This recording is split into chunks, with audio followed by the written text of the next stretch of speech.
10, 100, or 100,000 advanced extraterrestrial civilizations could very well exist out there right now in our galaxy alone. If I had to list the three most unsettling questions I spend a lot of time thinking about, at the very top I would put, why is there something rather than nothing? Closely followed by, why this universe and not another? And finally, are we alone in this universe? Or, in everyday language, where are the extraterrestrials and how many are there? And while, for now, the first two questions seem to be completely out of reach, the third one could very well, one day soon, be settled. In previous episodes, I'll put all the links below, we spent quite a bit of time wondering why, even though there seems to be a crazy number of potentially habitable planets in our own Milky Way, we don't hear from extraterrestrials, not even a whisper. When logically, there should be chatter everywhere. It should be a real party. Why, apart from a few eccentrics who claim to have been kidnapped and probed, haven't we seen or received any questions from other advanced civilizations? All the hypotheses that try to explain why no extraterrestrial civilization has visited us yet, even though our galaxy contains several 100 billion planets, are known as the Fermi paradox. In a way, they allow us to list all the possible answers to the question, where are the extraterrestrials? But they rarely tell us, how many are there? That's why today, I'd like to talk with you about the question of their number and take a closer look at this value. Of 100,000 extraterrestrial civilizations, a number I have mentioned several times in previous episodes, as if pulled out of a hat, but which is found in many scientific articles. This number of 100,000 is reached by exploring a fascinating playground that sharpens the imagination. The famous Drake equation, an equation that, as crazy as it may seem, lays out all the terms and tells us everything we need to know to estimate the number of intelligent civilizations we might hope to find in a galaxy, like ours, at any given time. And what's unsettling is that, as you'll see, by playing around with this amazing equation, we also learn something about ourselves. In short, to find out whether we are currently here, as advanced civilizations in our galaxy, alone, very numerous, or somewhere in between. The Drake equation tells us that we need to know the number of stars that form each year in our galaxy, the proportion of these stars that have planets, the fraction of those planets that could support life, and the share of those planets that actually do support life.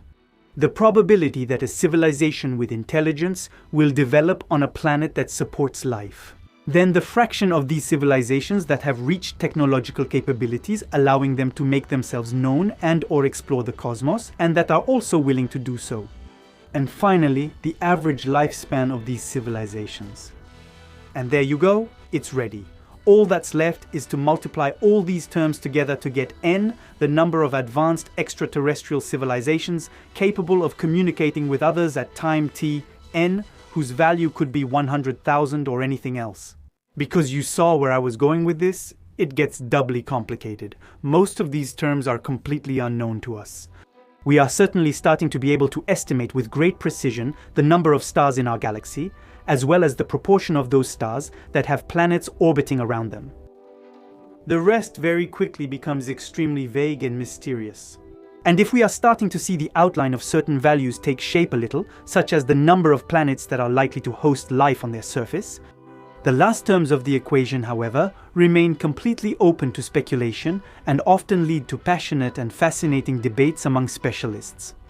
Who today is able to give a value to the probability of the appearance of life or to the development of advanced forms of intelligence?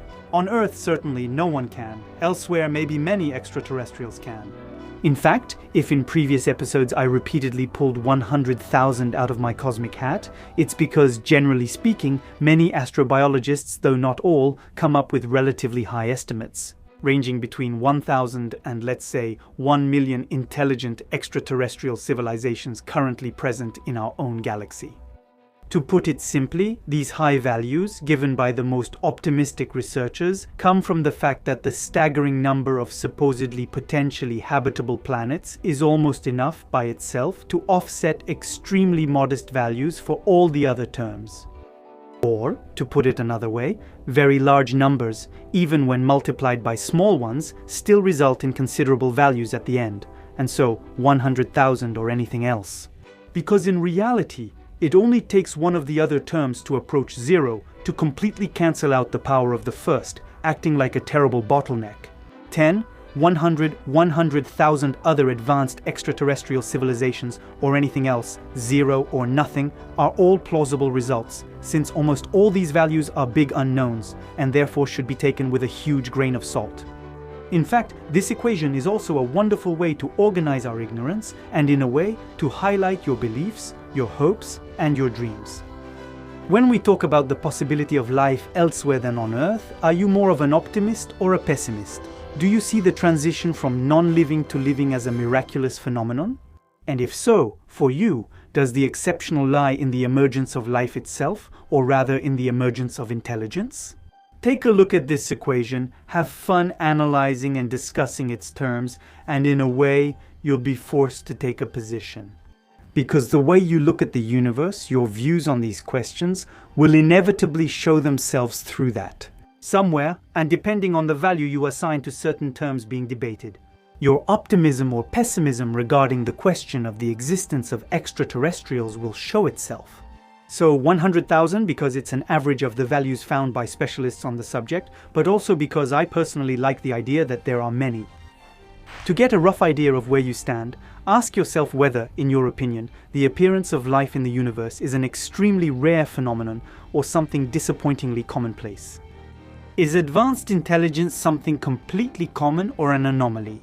Do hypothetical extraterrestrials, by nature or culture, want to know if they are not alone? And we could keep adding to the list for a long time. Do you think that all advanced civilizations inevitably end up collapsing in a very short time after acquiring certain technologies that they are invariably unable to master? That in the end, they are always overtaken and crushed by their own toys? Or do you think these upheavals are only temporary and that intelligence almost always leads to long-term survival and the ability to reach for the stars? Do you estimate that, on average, half of the planets that initially harbor life end up having intelligent life forms on their surface during their existence? So you're more on the side of the optimists. If, on the contrary, you believe that only 0.00001% of worlds hosting life ever see it reach an intelligent stage, or more generally, if in your reasoning you end up making any of the terms in the Drake equation tend towards 0, we can say that you are a pessimist. In short, I think you see the logic. It seems impossible, as things stand, to find the value of the Grail, the value of n, with any precision. Except that in the future, it could be different. Imagine that in the coming decades we make great discoveries, that we find primitive forms of life in our solar system beneath the surface of the planet Mars, as well as inside the icy moons of Jupiter and Saturn.